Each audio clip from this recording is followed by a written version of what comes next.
అనర్హత పిటిషన్లపై స్పీకర్ తీర్పు దుర్మార్గమన్నారు BJP Telangana chief Ramachandra Rao. అనర్హత విషయంలో స్పీకర్ తీర్పుపై కోర్టుకు వెళతామన్నారు. ఏ పార్టీలో ఉన్నాడో దానం చెప్పాలని డిమాండ్ చేశారు. మరింత సమాచారం మా సీనియర్ కరెస్పాండెంట్ విద్యాసాగర్ అందిస్తారు. ఎంపీగా గెలిచిన కిషన్ రెడ్డి మీద పోటీ చేసిన దానం నాగేందర్ మీద కంప్లైంట్ ఇచ్చారు. వాటన్నింటినీ కూడా డిస్మిస్ చేశారు ఈరోజు స్పీకర్. ఈ నిర్ణయాన్ని ఎలా చూస్తారు?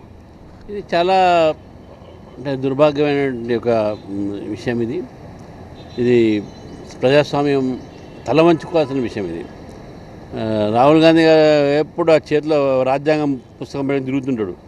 మరి కనీసం ఆ పార్టీకి చెందిన వాళ్లకు ఆ రాజ్యాంగం మీద విలువ ఎంత ఉన్నది ఇప్పుడు తెలిసిపోయింది కదా.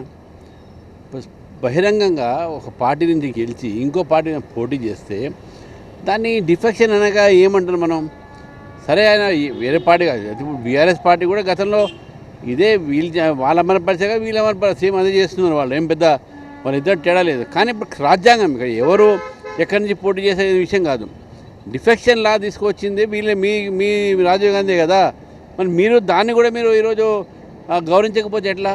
ఇది స్పష్టమైనటువంటి ఒక ప్రజాస్వామ్యాన్ని అవమానపరిచినటువంటి ఒక తీర్పు.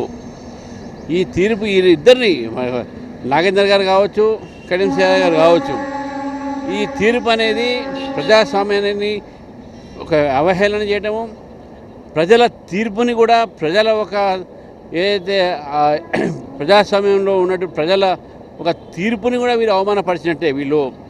ఎందుకంటే ఒక పార్టీ నుంచి గెలిచి ఇంకో పార్టీ మీద పోటీ చేసి దాంట్లో ఓడిపోయి మన ఇంకో పార్టీకి రావడం, దాంట్లో కంటిన్యూ కావడం, ఇది అసలు ఎలక్షన్స్ అంటే ప్రజలకు ప్రజాస్వామ్యం అంటే ఒక రకమైనటువంటి ఒక హాస్యపదమైనటువంటి ఒక పరిస్థితి తీసుకొస్తున్న తెలంగాణ ఒక స్పీకర్ గారు కానీ తెలంగాణ కాంగ్రెస్ పార్టీ కానీ. ఇది మంచి నిర్ణయం కాదు అని చెప్పేసి నేను భావిస్తాను. 10 మంది ఎమ్మెల్యేలు కూడా బీఆర్ఎస్లోనే ఉన్నారంటే ఈరోజు స్పీకర్ ఇచ్చిన తీర్పుతో వెల్లడైంది కదా. మిగతా మీరు కూడా దానం మీద పిటిషన్ వేశారు. ఇప్పుడు ఏమైనా కోర్టుకు వెళ్ళేటువంటి అంశం పరిశీలిస్తున్నారు. ఏం చేస్తారు దీని మీద? న్యాయ పోరాటం అనేది కొనసాగుతుంది. న్యాయ పోరాటానికి ఈ తీర్పు కూడా డెఫినెట్గా రేపు రాబోయేటటువంటి రోజుల్లో ఇది డెఫినెట్గా ఛాలెంజ్ అవుతుంది. ఛాలెంజ్ చేయాల్సిన అవసరం ఉన్నది. పార్టీ కాకపోతే కానీ మీ అందరూ రాజ్యాంగాన్ని నమ్మేటోళ్ళం కాబట్టి రాజ్యాంగం మీద ఇంత పెద్ద ఏదైతే నమ్మకాన్ని ప్రజలు పెట్టుకుంటే ఆ రాజ్యాంగం మీద ఉన్నటువంటి ఒక గౌరవాన్ని మీరు అవమానపరుస్తున్నారని చెప్పి మేము భావిస్తాను.